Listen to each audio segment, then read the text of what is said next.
Hello, Josie. Welcome to the event by the Media Rumble. Thank you, Media Rumble, for having us again this year. In fact, this is my second session on the Media Rumble itself. So I would just like to apologize. I have a really bad cold. I wanted to read out quite a few paragraphs from Josie's book, but I may not be able to do that. I would rather ask questions and then make him elaborate. So this is a book. I really recommend that people buy the book and read it. In fact, being a journalist who has covered at least a few of the things book, including the Indian Mujahideen and some of the arrests of the Indian Mujahideen, I was squirming reading some of the things in the book, but we'll come to that. So the book really is about the deep state, how pervasive is India's deep state, how long are the tentacles of India's security apparatus, how does it pervade into the lives of citizens, and how does the Indian security apparatus actually use Indians versus Indians? How was it, let's say, during Indira Gandhi's period, then Rajiv Gandhi, then Narendra Modi? Josie, of course, has not spared anyone, but he has very important observations to make as to what is the difference in all these things before 2014 and after 2014. So I've got a lot of questions to ask him. First thing, for those who have not read the book, I would just like to tell them that there are two parts to this book. Part looks at the Islamic terror, which is Indian Mujahideen or Lashkar-e-Toiba, the terrorists coming from Pakistan and doing the Mumbai attacks, a spate of attacks around 10 to 15 years ago. And the second part of the book looks at a bunch of incidents, like, for example, what happened in Kashmir, at the IPKF movement in Sri Lanka, and things like that. So, Josie, why did you decide to make the book into two parts? The first part, of course, getting the larger chunk, becoming the bigger part of your narrative. I mean, it's an unwieldy subject because insurgencies and terrorism has been part of the very existence of Indian state from day one, because even on the day that we became independent, the Naga rebellion had started. So how do you bring all of it into a meaningful, readable, digestible structure was the most important aspect. In fact, the book was originally written with the second part as the beginning, and the first part that you read about Wahid's story was actually the second part. But it was my editors who said, no, let's reverse it because Wahid's story is so disturbing and so detailed. I completely and so agree with them.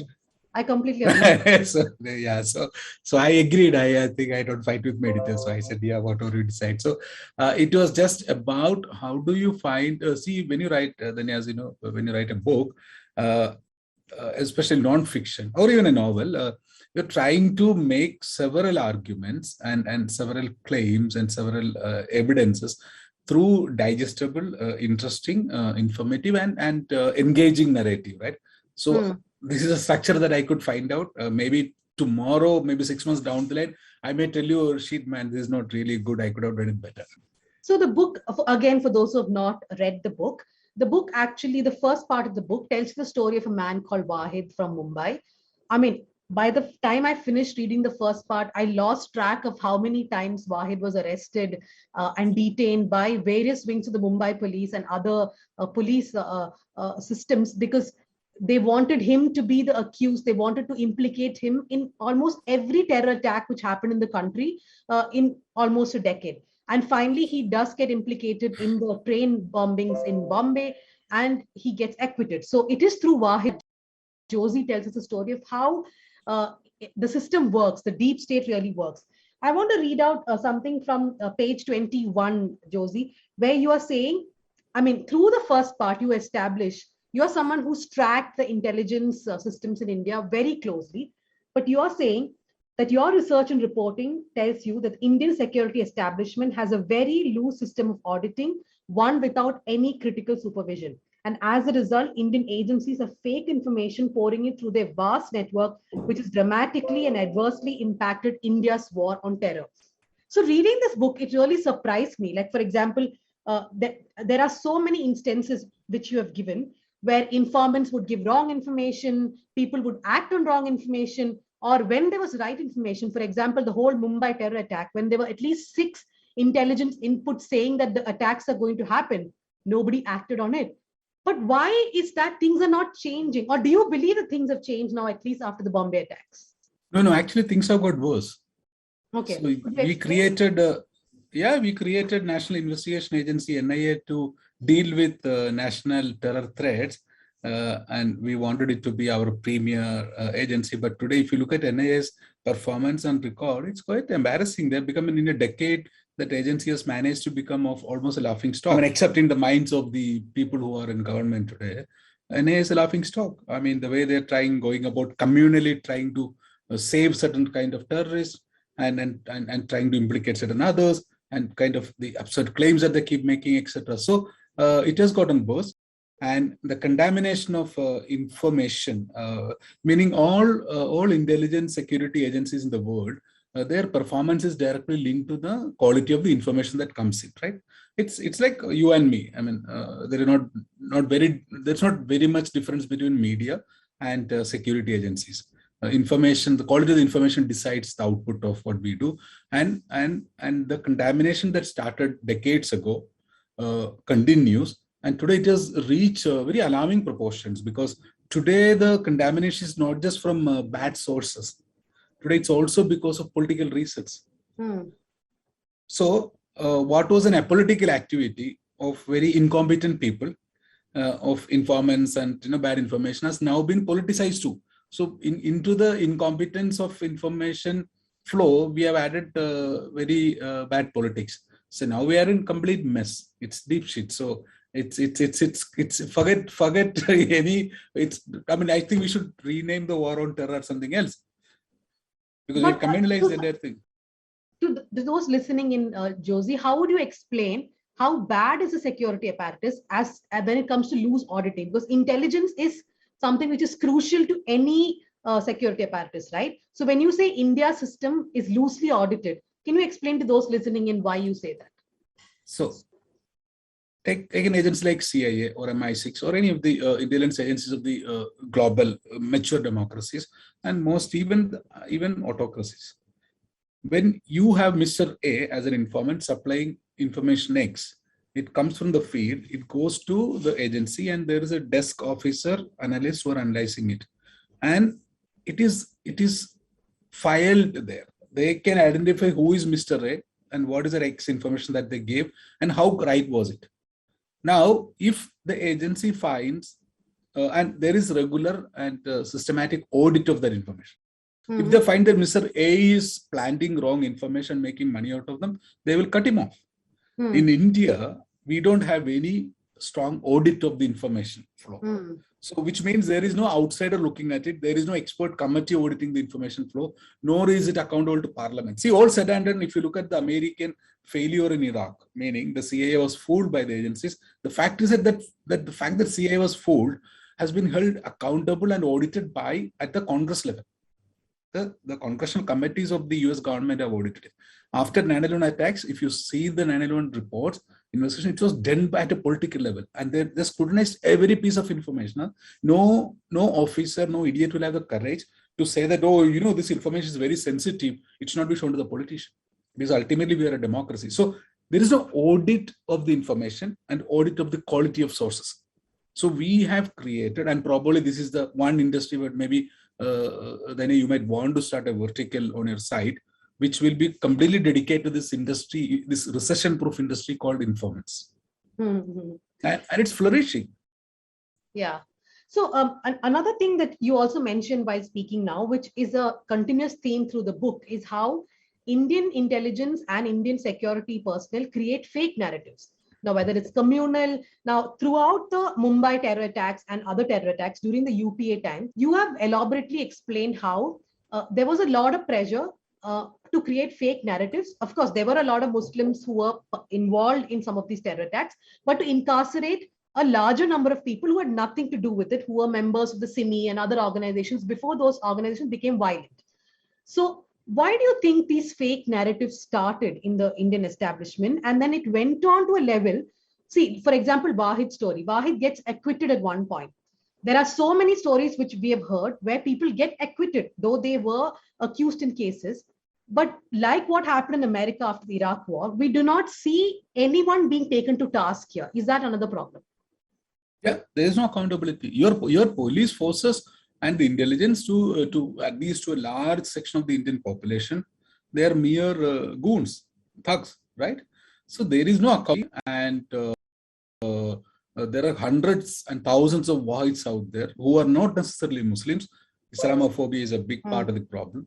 But if you go back in time, what you see is that, yeah, we have been a nation it's an incomplete nationhood we had, and it's a very complex human process. Indian democracy, a very complex experiment. From very early, we have got Naga rebellion and Kashmir and this and that, Northeast, etc. But that is where the strength of a democracy or a state comes in, that you deal with the challenges without compromising yourself. You do not become like the terrorists that they're dealing with or the militant that you're fighting. But in our agencies, over the years, what has happened is that they have begun to behave like the lawless criminals that they deal with. You saw what happened in Assam yesterday, right? The video. I mean, the disturbing video that came out. And mind you, the immediate response of the police force or the agencies, whoever it was to spread fake news into some of the mainstream media. So there is no accountability at all. And this lack of accountability peaks with, let's say, 90s. Kashmir flare, and we got a bloody nose in Sri Lanka.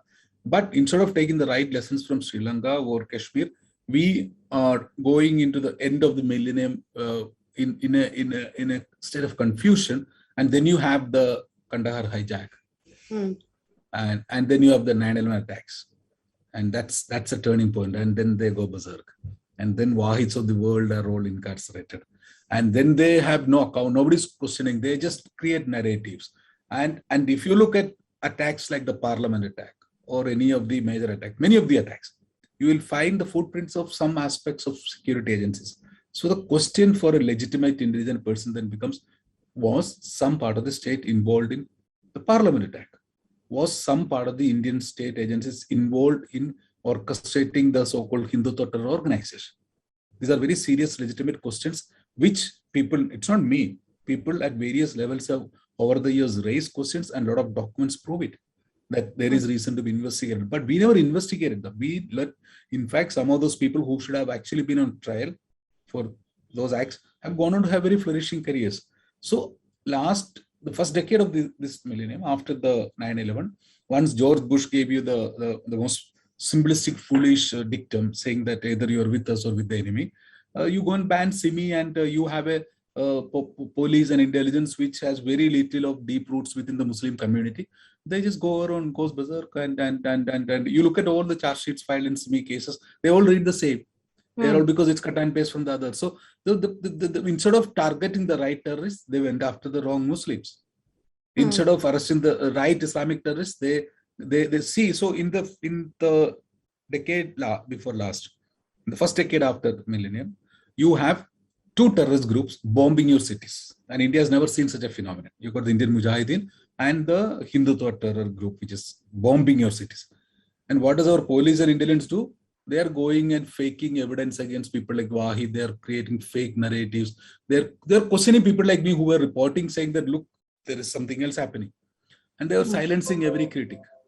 And instead of going after the right lead, they were going after the creating fake narratives. And we lost hundreds, we lost thousands of our citizens. My problem with this is not just about the Islamophobia or anything. My problem is also that then you fundamentally, we as a state, as citizens, as responsible people, as journalists, as institutions, we owe it to those people who are grieving that they need to have closure. They should know who killed their dear ones. It cannot be the wild imagination of some idiot sitting in a police force.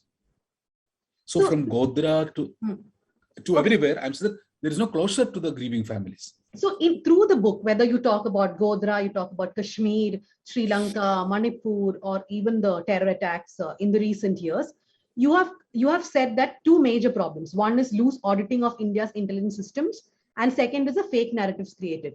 Now, as a journalist, when I go to events and people ask me in English and Hindi TV media, why do they behave like this? They are also communal to a large extent. So initially, I used to think that maybe it's a revenue model. It's easier for them to get money from the government, etc. But recently, I've started to believe that it's not just about revenue. The people who run these channels believe in what they're saying. They are part of the establishment, they're part of the system, and they have those communal thoughts, I think. So what do you believe actually is a compulsion for our security apparatus to make these fake narratives? I mean, you have made a mention saying that the result of the bias is visible in administrative structures. RAW, for instance, does not employ Muslims in its ranks. The SPG excludes Sikhs. The IB, it appears to me, continues to rely heavily on interrogation reports that have been created and manipulated by its own officers. The NIA Mumbai attacks of 2018 also appears to have sacrificed its professionalism at the altar of political masters. So what is this big compulsion for all these officers to actually make fake narratives? I think they are all careerists. The fact is that in a very immoral society, if you want to have a peaceful sleep, either you have to get drunk or you have to do things that won't keep you awake in the night. And so obey the political masters, act the script that they give you, and spread the narratives that they want to hear. And you mentioned about the media. There are a few different types of journalists we have all encountered in our lives. One are those reporters, beat reporters, who are very pressed for time and who often get misled because not that they're not good reporters, but they don't have the time, luxury of time. So they get misled by agencies, police, etc., and they go and file something wrong.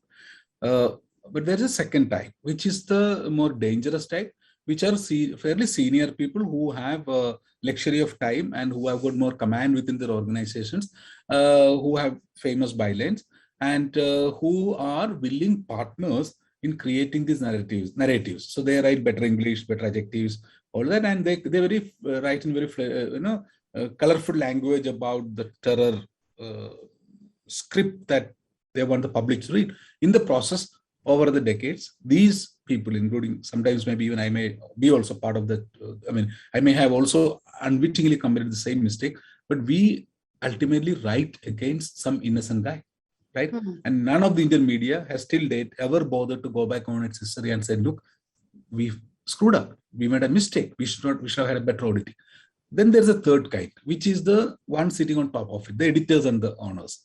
They also have a financial incentive. And I say editor and owners, they're the same in this country. I don't think there are very many independent editors left other than in organizations like yours, which are smaller and non-legacy media organizations. In the legacy media organizations, editor is part of the management. Management has to please the political masters of the day because of the way our media is organized. See, India's biggest advertiser is the government and its agencies, right? Up to 40-50% of the revenue of most of the publications come from the government or related agencies. Now, why would the management of the day make the government unhappy and sit back without the revenue from that? And under Modi government, there is obviously there's a very visible strategy of the government pressurizing even the private advertisers. So it's a direct loss of revenue. So it's okay if for a media baron, it's okay if I've gone to the best of the universities. I have till a decade ago used very liberal advocacy of Indian democracy. It's okay because my family heirloom, my quarterly results are protected. So some of them are communal because they just don't want to compromise their financial comforts. And it's the same for officers also, I believe, after reading the book, for a lot of officers. Yeah, so for the officers, it comes from the emergency era, post-emergency. They realize that it is always good to serve the master of the day. They are protected. No, but see, look at people like Jagmohan. Emergency era, he was like the face of the evil in Delhi. He went on to had a great life. He became a union minister under BJP, and BJP was a victim of emergency and people like Jagmohan, right? I mean, that's absurdity of Indian democracy, that officers who have served political parties and into against the opposition, even the opposition respects them and honors them. So why should the bureaucrat do anything that is to uphold the constitution? He would rather make the politician of the day happy, right? So one part of the book which really shocked me was, I will also explain to the people watching why it shocked me, because it's about Dr. S. Malini. She used to work with the Forensic Science Laboratory in Bengaluru. And as a reporter who covers stuff from South India, many times I have stood outside her office and her house because she is this Miss Narco, very well known, and she was all over television because of various high profile cases where she had done the narco analysis. And of course, after a certain point of time, narco analysis itself became outlawed.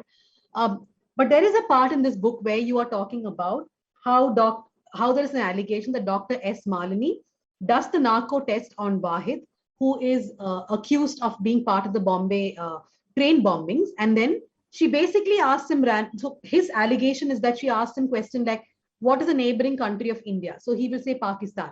Or she will ask him, how many you have? 4.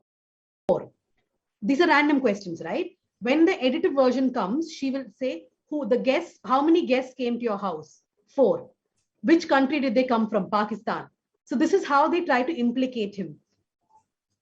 I mean, now if Wahid's allegations are indeed true, what surprises me is that why did nothing happen to someone like Dr. S. Malini? How many people like this do we have in our system who have no regard for constitution, for human rights, etc.? And does that really bother you as a journalist? After reading this, it bothered me that at some point of time, I must have covered her without any filter. Yeah, I mean, not just you, all of us have covered her without filter because for 20, 25 years, India's most sensational terror and non-terror criminal cases from Telgi stamp scam onwards, it was Malini's narco test that laid the foundation for all our reporting and court cases and judgments. And she must have done at least 1,000 narco tests, if I'm not wrong. And after she was caught out as a fraud and for forgery, I don't think any police has gone back to look at her recommendations or findings of the past. But she's not an exception. Mind you, only weeks ago, we saw the J&K police, the Kashmir police acquitting, Devender Singh, whose name very prominently appeared in the parliament attack case and who was caught while accompanying a group of terrorists again to Delhi. He was to be discharged from service without an inquiry because for national interest. I mean, my national interest is not in protecting a criminal. If a criminal sitting out there, since he has power, thinks that he has a right to decide what course this country should take, then you are mistaken. In this democracy, you and I, citizens empowered with liberty, citizens empowered by the constitution, have equal right to know the truth. Truth is a foundation of a democracy. Devender Singh has no fucking right to be acquitted like that. And you go across the country, Dinya, in Tamil Nadu, we saw that father and son being killed by police, right? How many are in jail? Right? I mean, that's one of the cases actually where action was taken fast because of the public outrage, I feel. Maybe. Look at Manipur. Manipur, almost 2,000 people were killed in fake encounters. You got some 50 policemen finally on trial, but it's the wheels of justice is moving so slowly. Every landscape, in fact, if you look at India from a satellite, you could actually mark out the condos and the boundaries and cities of this country based on our torture chambers, custodial killings, and this crazy intelligence and policemen who are stamping over and the constitution on a daily basis. But if Malini or Raghuvanshi, who was heading the ATS of Bombay, who also you speak a lot about in this book, about his ways of torturing people. And in fact, I was reading that he's now the ethics head of a cricket team, Rajasthan Royals. I mean, the man who's accused of pouring hot oil into some is actually an ethics officer. But yes, but if a Malini or a Raghuvanshi or the killers of Benix and Jairaj are not aberrations, as you call them, what is really the solution for us as a country? Is it only in police reforms? What should we do? Should we make more noise about it? What is the solution? So there are there are 2-3 ways of looking at it. One is that we, as ordinary citizens of this country, we have to speak up more. We have to be louder. We have to be screaming and shouting for justice in the public squares. That's very clear, whether as journalists or as individual journalists. Without that, there is no option because the only thing that gets your attention is noise. The second thing is that I think citizens should mass petition the courts every time there's a human rights violation. Let's see when the courts will wake up. And there is enough history of Indian judiciary having acted on the side of the citizen, on the side of the constitution. The third is that it is not rocket science. Then there is the reform doable. There are replicable models out there in the West or out there in mature democracies. And there are judgments in this country. We just need to implement them. We just need to hold these beggars, whoever it is, the political masses who are remote controlling the security establishment, etc. We just need to ensure that the law is held. We are such a, see what happened, I think is the post-90s, the liberalization, the first generation that benefited out of it. We were all busy buying our apartments and cars, that some thieves gave and almost ran away with our constitution. That's what happened. And we need to recover. So you look at the power hierarchy of this country today. I mean, who are there in power? These are people who are accused of murders, cheats, across the political spectrum, or some political princelings, or some idiot who, while in service, had messed up things, who is now given important positions. So I think we all turned our gaze away from the constitution, and we are paying the praise for it. And we took our eyes off what our parents, our grandparents achieved.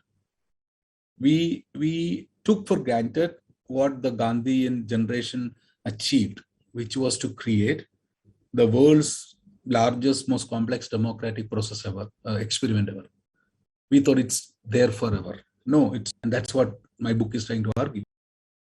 You have been very scathing about Rajiv Gandhi and what happened, at least in two instances. One is the rigging of the Kashmir election in 1987, and almost simultaneously what happened in Sri Lanka when Rajiv Gandhi takes his decision of sending IPK, just blows on his face, and finally, of course, he's assassinated.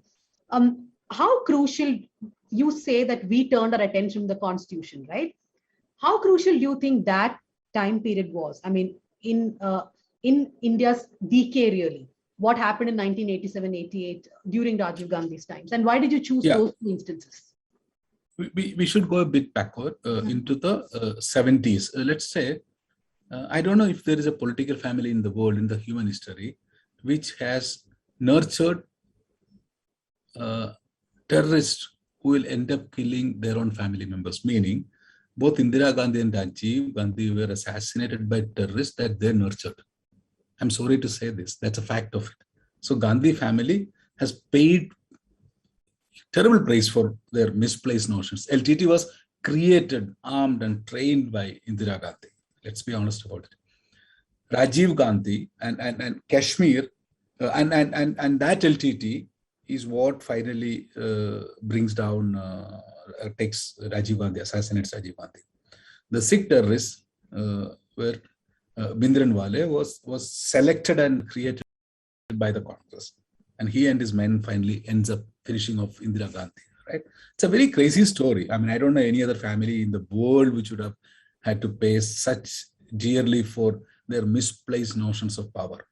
Now, if you look at Rajiv Gandhi, there are a lot of great things to talk about Rajiv Gandhi, but my lens of this book was purely through the security framework of things. If you look at Kashmir, Sheikh Abdullah Indira Accord happens, and if you look that period after the late 70s and 80s, early 80s, Kashmir actually had a relatively peaceful democratic period. And then Congress started moving the chess pieces on Kashmir board, which peaks with 1987 state assembly elections, where Farooq Abdullah and Rajiv Gandhi joins hands, and the rigging is beyond belief. You saw what I mean? It's unbelievable. Some accepted his loss and gone back to bed. Usko bula ke, he's called back saying that you are the winner now. Go become the MLA. I mean, there are phone calls coming saying that the Muslim United Front candidates can't be the winners. So the present day, including the Mr. Gilani who passed away a few days ago, and the Hizbul Mujahideen chief commander, the chief, Syed Salahuddin, etc., they were all active participants in the 1987 elections. It was a generation of Kashmiris who believed in our democratic process, who were humiliated, thrashed, jailed, and abused, who went and became militants. I mean, should it be surprising to a sane human being? So, and then Rajiv Gandhi is relentless because a young, energetic prime minister, right? He then thinks that he can bring peace to Sri Lanka. Actually, he and Prabhakaran have a very short-lived friendship, where Prabhakaran is in Delhi, Rajiv Gandhi makes his son Rahul bring his bulletproof jacket, which is gifted to Prabhakaran. Prabhakaran takes a jacket and goes back. And before Prabhakaran lands in Sri Lanka, you already have the Indian peacekeeping force with some tourist map thinking that they are going to be bringing peace. And they are told that these are our boys, don't worry about the Tamil militants. Without paying attention to the repeated assault on the dignity of the Sri Lankan Tamils done by the Sri Lankan government over the years, and the anger that was damned in there. You go in within, by the third month, as you know, the LTT and IPKF turned bitter enemies. And Rajiv sends the words, one of the most powerful militaries on one of the most unbelievable operations to capture Prabhakaran. And it ends in disaster. Prabhakaran escapes and he plots back and gets Rajiv Gandhi, right? So in the 80s, that period that you pointed out, late 80s, that period is very crucial. And to understand how political masters who manipulate our security intelligence apparatus ends up ruining democracy for some people, if not all the people. And that's what's happening again. Okay, now before we come to the present period, I'll just talk a little bit about the Manmohan Singh era, which is not discussed too much, but yes, you do go into Salwa Judum. And you also say that, India is one country where continuously governments have tried to turn its people against its own people. Small militias, or you make, within one state itself, you make different groups. So that strategy has not worked out for India in many states. But why do we continuously employ that? One step back, Manmohan Singh period is when Wahid actually goes through the trial. So correct. It's not that I spared him anyway. So see, what has happened is that Indian political class, political leadership, gave up the responsibility of building a mature democracy long ago, maybe with emergency or whatever. And it is the bureaucrats, the technocrats, the policemen who are deciding our policy actually. And what do these people do? Someone goes to Ireland, someone goes to Latin America and says, "Oh, okay, you can form militias by the people. Let me go and form militia." So you create the Ikhwanis in Kashmir, you create militias in and you arm the Salwa Judum, and you set your people to kill each other. That's not democracy. This is crude autocracy. But our politicians don't have the time. They don't understand. Third, they don't want to piss off the police or the Indians because these are the people who are going to do the dirty job for them when they want it, right? So they're all in it together. Whatever the public statement they might make, they're all in it together, and they set people against each other. Cousins kill cousins, and we become a civilization which eats its own children, simply put.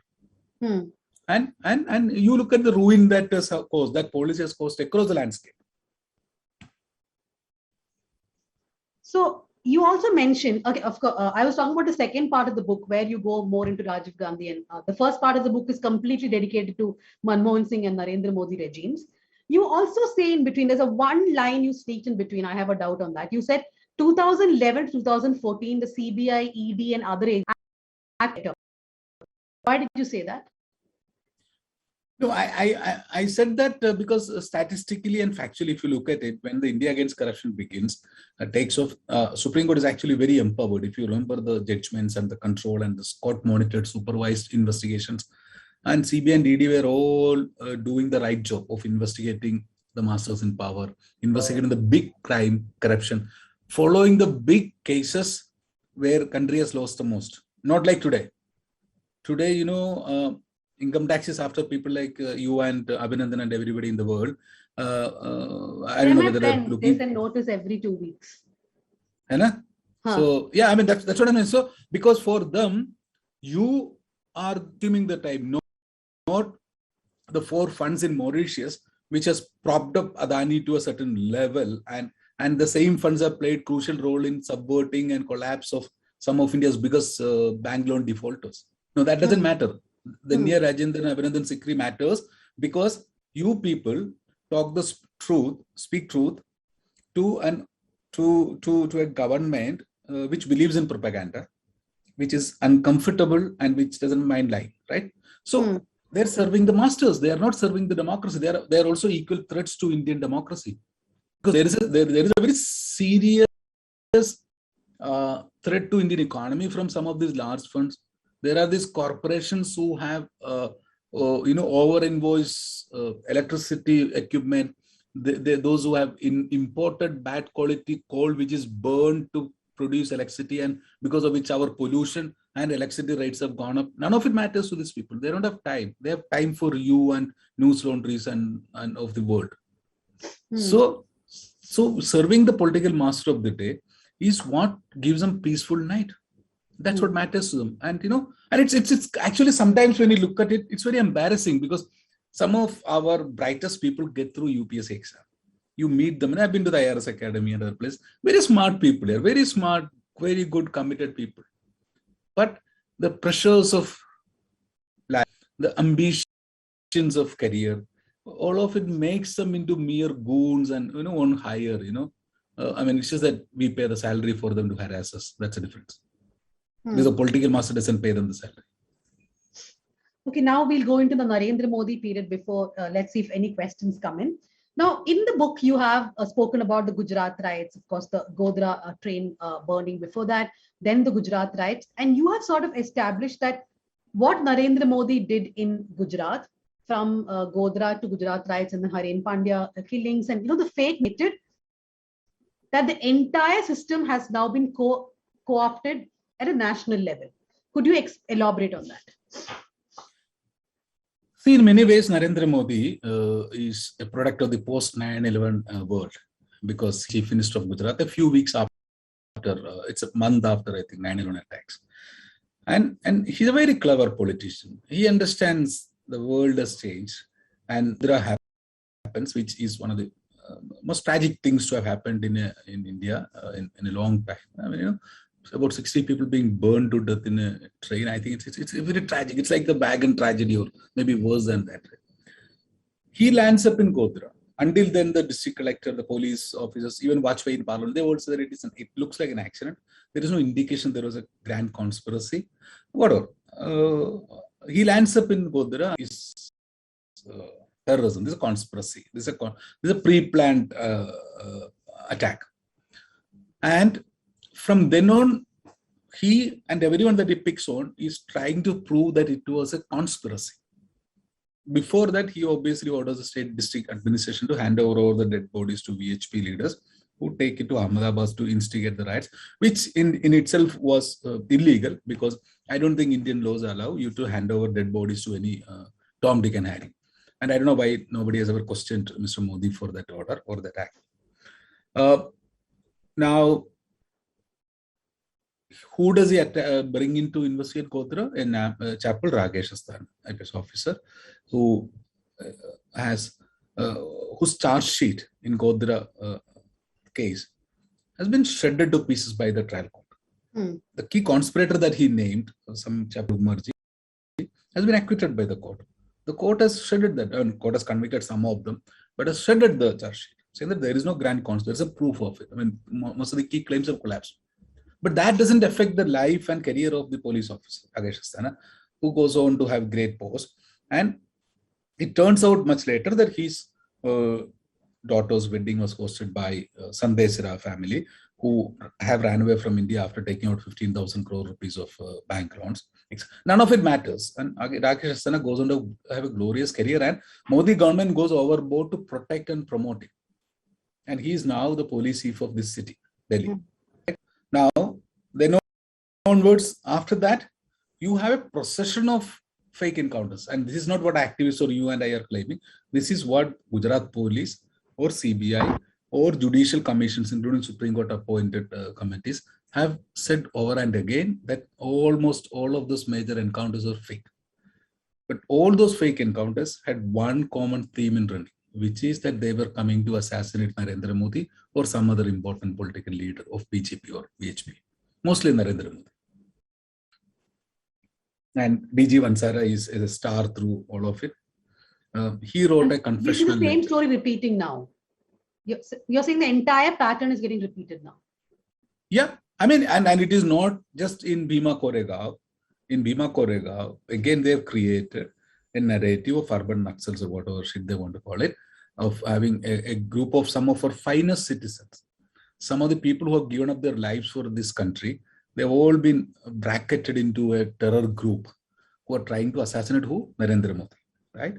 And it is now by now proven that it was a state-sponsored conspiracy to implicate them, because a weapon like Pegasus was deployed against many of them. Evidence was planted on their computers, and they created the narrative. And in my book, if you recall, it's not just about Bhima Koregaon. I've also documented another case in Ranchi where they tried to create a similar narrative, but which fell flat on its face, where they tried to implicate a Muslim for coming to assassinate Narendra Modi. So there is a pattern to it. I don't know whether it is Narendra Modi himself enjoying this fact of being a potential victim of suicide attacks, or is he creating his own image, or is it that he has no clue about it? And the police officers and intelligence operatives out there know that Modi enjoys his attention and are creating it repeatedly, as if the entire society, we are all fools. I mean, it almost to me feels like we are a society of dumbheads who have to believe this. In the morning, get up and say, look, our leader is under threat. And in each of these cases, there is repeated evidence. So I think we are a banana republic. If we were a democracy, there would have been serious investigation. People would have been in jail implicated. I mean, there were some who went to jail and then they get acquitted. So, Narendra Modi at Gujarat, what he did was, Gujarat police, like all state police, are already in a bad shape, unprofessional. Under him, that police force just went to dogs. And now he comes to center.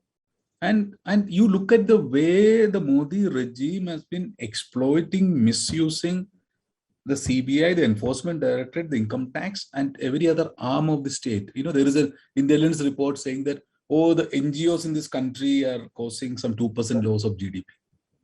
Man, the government has brought down the GDP dramatically. It's not the NGOs which brought down. It's a Modi government which brought down. Why don't you write a report about that?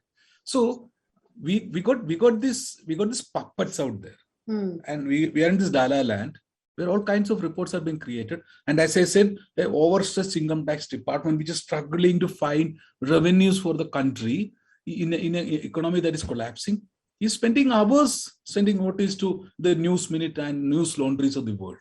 I mean, that there must be something really drastically wrong with those officers. Even if the bosses tell you, you should have some common sense saying that, boss, my country's economy is in doldrums. Let me recover as much money from those big rascals. Let me not waste time on I this. ask this question almost on a daily basis.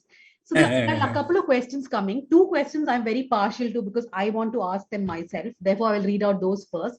First is from Raghunath Mandal. In fact, Mr. Raghunath, I was telling Josie this before we started the discussion. That so Raghunath is asking, I really like the book. How can people be more attentive to details in such piece of reality? And can you elaborate the IPKF's endeavor in Sri Lanka and anything else you want to add? So I had asked Josie before the session began that in the book, why did you not speak about, I'm someone who covered a little bit of the LTT, at least 1 or 2 years from Tamil Nadu during the last leg of the civil war. And what I had learned at that time is that the RAW was also sympathetic to the LTT in many ways because they trained them, which is why their intelligence was not exactly good, or rather the intelligence was skewed. The entire intelligence, in fact, was skewed, which led to the big, colossal loss for the IPKF. So is there anything that you want to add apart from what's in the book? And of course, this whole point of India's intelligence failing in the IPKF mission? See, IPKF, the LTT was a great classic example for the Indian security establishment to realize one fundamental thing, which was that terrorism, every religion throughout history has been used and misused for violent means, whether it's Christianity, Islam, Hinduism, whatever, every religion.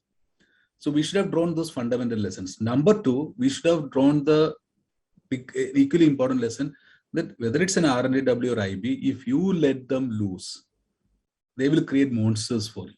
They need to be democratically controlled, which did not happen.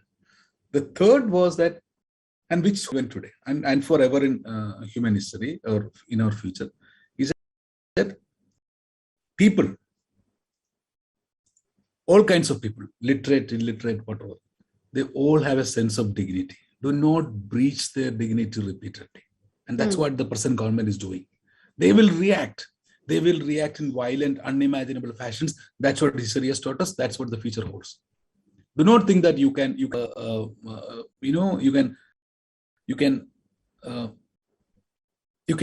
suppress a society or a certain community.